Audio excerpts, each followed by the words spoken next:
Assalamualaikum warahmatullahi wabarakatuh. Waalaikumsalam. Apa kabar pemirsa? Pada pertemuan kali ini, kita kembali lagi pada podcast Hikmah Ramadan.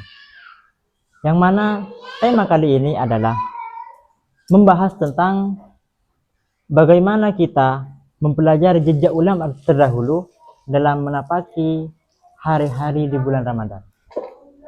Untuk hal itu, kami telah mendatangkan pemateri narasumber yang sangat hebat. Beliau berasal dari Pulau Bawean dan juga beliau adalah salah satu musyrif dari Mahat Ali Nur Jadid. Siapakah beliau? Beliau adalah Ustadz Muhammad Farhani. Mari kita sapa.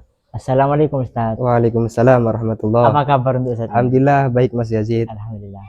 Baik pemirsa, demi menyingkat waktu, mari kita tanyakan beberapa hal kepada beliau. Siapa tahu kita bisa mendapat pelajaran dari apa yang telah disampaikan beliau. Begini Ustadz, saya ada beberapa pertanyaan. Yang pertama, siapakah yang dimaksud ulama terdahulu dan kenapa sih kok harus bulan Ramadan? Kan ada bulan-bulan yang lain kayak bulan Muharram, bulan Safar, bulan Rajab dan semacamnya. Saya jawab ya. Ya. Terima kasih pertanyaannya. Bismillah, alhamdulillah, wassalatu wassalamu ala rasulillah, amma ba'du. Kita patut bersyukur karena kita diperkenankan masuk kembali di bulan Ramadan ini, yang mana keberkahan, semua kebaikan, rahmah dan maghfirahnya Allah ditaruh semua di bulan ini. Baik, untuk menjawab pertanyaan yang berkaitan tentang jejak ulama terdahulu di dalam menapaki hari-hari di bulan Ramadan. Ini mungkin ada dua hal yang ingin digarisbawahi. Yang pertama yaitu ulama terdahulu. Jadi siapakah yang dimaksud dengan ulama terdahulu? Begitu ya Mas Yazid? Iya. Jadi ulama terdahulu itu kita kenal dengan istilahnya salafus soleh. Salafus soleh. Salaf itu orang terdahulu, as-soleh yang baik, yang soleh.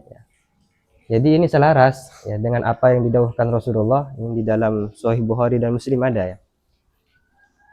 Qala Rasulullah sallallahu alaihi wasallam, khairul quruni qarni, summa yalunahum, summa yalunahum. Jadi sebaik-baik generasi itu adalah masaku.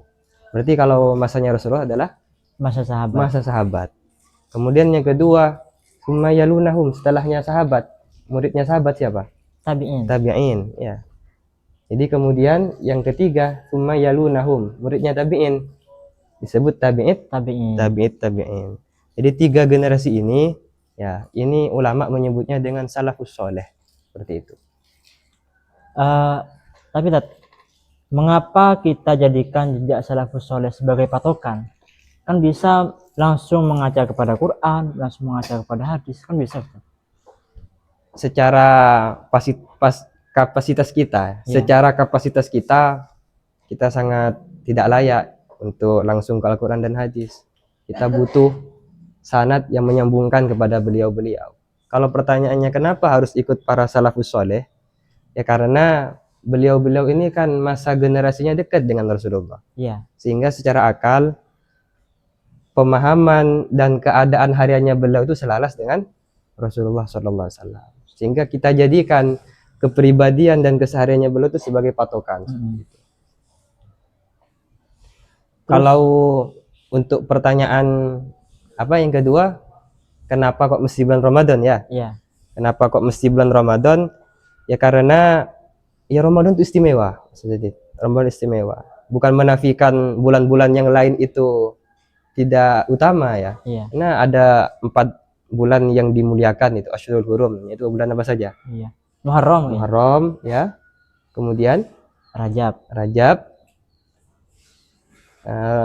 Dzulqa'dah sama Dzulhijjah. Ya, itu 4 bulan yang dimuliakan oleh Allah sehingga dilarang peperangan ya. Termasuk dilarang kita melakukan lebih-lebih kemaksiatan di bulan tersebut. Hanya saja istimewanya Ramadan ini karena memang diperuntukkan untuk umatnya Rasulullah. Ya, ladang beramal ya. Banyak ya bukti-buktinya. Ini saya mungkin akan memaparkan beberapa bukti-bukti yang dari Al-Quran maupun dari Sunnah. Kalau dari Al-Quran, Ramadan itu adalah bulan diturunkannya Al-Quran. Al-Quran. Ya. Sebagaimana syahrul Ramadan alladzi unzila fihil Quran hudal linnas wa bayyinatin minal huda wal furqan. Jadi Ramadan itu istimewa karena Al-Quran diturunkan di bulan tersebut. Kemudian selanjutnya juga di bulan Ramadan kita diwajibkan Berpuasa. berpuasa. Mas Yazid berpuasa sekarang? Alhamdulillah berpuasa. Harus berpuasa. Jangan Karena itu wajib. Alhamdulillah. Ya ayyuhalladzina amanu kutiba alaikumusiyam kama kutiba alal ladzina min qablikum la'allakum tattaqun. Terus yang ketiga itu kejadian perang Badar. Ya, perang Badar itu di dalam sejarah ternyata terjadi di bulan Ramadan, yaitu pada hari Jumat tanggal 17 Ramadan. Di Al-Qur'an juga ada itu. Wa laqad nasarakumullahu bi badri wa antum adillah, dan sungguh saya telah memenangkan kalian padahal posisi kalian itu sedikit, posisi kalian itu lemah. Itu di bulan Lebih Ramadan. banyak musuh waktu itu berarti. Jelas jauh ya, tapi itulah memang kodrat iradahnya Allah. Kemudian yang selanjutnya Fathu Mekah. Ya, Fathu Mekah ini juga terjadi pada bulan Ramadan. Ini ada juga ayatnya, inna fatahna laka fatham mubina. Gitu. Jadi kalau dari Al-Quran sebenarnya ini sudah cukup menunjukkan kalau Al-Quran istimewa. Ini juga saya memaparkan dari hadis. Ya, salah satunya yang sering kita dengar, man shoma ramadhana imanan wahtisaban ghufira lahu ma taqaddama min dzambi. Orang yang berpuasa karena iman dan mengharapkan balasan, kesalahannya dimaafkan. Juga ini idza jaa ramadan futihat abwabul jannah ya wa ghuliqat abwabun nar, itu ya. Kalau Ramadan tiba maka pintu-pintu surga dibuka, neraka ditutup, setan dibelenggu. Nah, itu semua hadis sahih ya. Hadis sahih. Jadi kuat untuk dijadikan landasan. Juga saya menemukan ada mungkin ya katanya hadis ya, tapi ketika saya cek katanya Imam Suyuti dan Ibnu Hajar itulah aslalahu. Ini bisa dikatakan maudhu ya. Ini cuman mungkin di kalangan kita sudah terlanjur populer gitu. Apa itu sih? Contohnya keterangan tentang kalau orang seneng masuk bulan Ramadan ya. Ya, man fariha biduhuli Ramadan haramallah jasadahu ala niron. Orang yang seneng masuk Ramadan maka jasadnya akan selamat dari neraka. Terus juga ini Rajab syahrullah, Sya'ban syahri wa Ramadan syahru ummati, itu kan ya. Ya, Rajab itu bulannya Allah, Ramadan Sya'ban itu bulannya Rasulullah, dan Ramadan bulannya umatku. Itu termasuk juga hadis yang la aslalahu kan, hadis maudhu. Ya kalau maudhu sebenarnya bukan hadis Mas Yahid.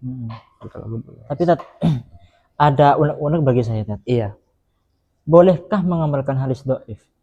Nah, kalau mengamalkan hadis dhaif ini sebenarnya sebelum saya menjawab tentang keutamaan Ramadan ini juga banyak hadis dhaif. Contohnya ya bahwasanya di 10 awal pertama itu awaluhu rahmah ya. Kemudian wa awsatuhu maghfirah wa akhiruhu itqun minan nar. Itu hadis dhaif. Ya, termasuk juga tidurnya orang yang berpuasa itu ibadah, itu hadis dhaif. Tapi saya pernah menelaah ya di dalam satu karya yang disusun oleh seorang ulama muhaddis besar namanya Imam Tohan ya. Imam Tohan, beliau menyebutkan ad-dha'ifu ma la yu'tabaru fihi sifatus sahihi wala sifatul hasani. Jadi hadis dhaif itu adalah hadis yang tidak memenuhi kriteria hasan dan sahih. Ya, maksudnya entah mungkin dari orang yang meriwayatkan ada cacat, atau mungkin dari teks hadisnya itu ada yang bermasalah ya, dan sebagainya. Nah, terkait bagaimana mengamalkan hadis dhaif tersebut, nah, beliau juga menyampaikan wa yajuzu nakluha fi an-nasihah wat targhib wat tarhib wan naqsi wal qasasi ya.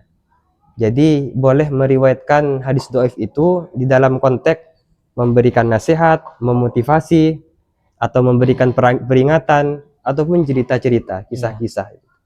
Namun beliau memberi rambu-rambu ya. Jadi hadis dhaif itu boleh kita sampaikan asalkan tidak berkaitan dengan dua hal. Yang pertama, tidak berkaitan dengan masalah akidah ya. Berkaitan dengan masalah akidah seperti sifat-sifat Allah itu. Keyakinan. Iya, keyakinan itu harus hadis yang kuat, tidak boleh pakai hadis dhaif. Atau yang kedua terkaitan dengan hukum syariah, hukum halal haram. Ini nggak bisa dipakai hadis dhaif itu. Sehingga kita ya dianjurkan kalau hadis dhaif itu menggunakan istilah kila atau ruwiya seperti itu. Ini kalau hadisnya kuat baru kita qala Rasulullah, itu seperti itu ada. Jenengan tadi sempat menyinggung tentang kisah, Ustaz. Jadi saya pengen mungkin ada kisah-kisah terdahulu yang bisa memotivasi kita, apalagi audiens, untuk semangat dalam Ramadan kali ini. Mungkin itu akan masuk kepada pembahasan selanjutnya tentang jejak para ulama salaf. Tapi ini saya lebih fokus terlebih dahulu tentang keutamaan Ramadan. Ya memang pernah ada kisahnya. Iya. Dahulu itu di dalam ini kitab sempat saya cari tadi, namanya Nuzhatul Majalis, karyanya Imam As-Safuri ya. Beliau di dalam kitab tersebut yang mengutip cerita bahwa dulu itu ada orang Majusi. Iya. Di orang Majusi itu nyembah apa? Nyembah api. Ya, orang Majusi itu orang yang nyembah api. Itu suatu saat melihat anak kandungnya itu makan di tengah jalan yang mana di situ banyak umat Islam berpuasa gitu. Ya, sehingga beliau ketika orang sudah tidak ada memarahi anaknya tersebut. Kenapa kamu kok tidak menghormati haknya orang Islam? Sekarang orang Islam itu puasa gitu. Nah, lantas di dalam beberapa waktu kemudian ayah tersebut meninggal gitu. Dan di dalam cerita tersebut itu ada salah seorang soleh di zaman tersebut yang bermimpi bahwasanya orang Majusi tersebut, ayah tersebut itu berada di tempat yang indah. Masya Allah. Kok bisa, Ustaz? Ya, kemudian dia itu berdialog di dalam mimpinya, bukankah engkau Majusi? Ya, saya Majusi, tetapi sebelum saya meninggal Tuhan memberi saya hidayah. Tuhan memberi saya hidayah sehingga saya diberi nikmat Islam. Akhirnya sebelum meninggal saya meninggal dalam keadaan Islam. Itu sekelumit karena dia memuliakan Ramadan. Memuliakan Ramadan. Memuliakan Ramadan. Ya, terkait Ramadan ini kita, ya saya pribadi ya, itu mengajak kepada sahabat-sahabat sekalian, ya, karena tadi saya membahas tentang hadis dhaif, tentang keutamaan-keutamaannya. Jujur saya sendiri senang mengamalkan hadis-hadis dhaif yang berkaitan dengan semangat beramal. Iya. Ya, asalkan ini saya sampaikan rambu-rambunya, ya usahakan di samping hanya niat ingin mendapatkan pahala, juga berniat ingin mengikuti Rasulullah agar supaya dapat ridhonya Allah, atau murni ingin menjalankan perintah Allah. Harus ada niat gitu agar lebih sempurna. Sebenarnya kita mengamalkan ibadah hanya niat dapat pahalanya itu sudah bagus, termasuk bagian dari ikhlas.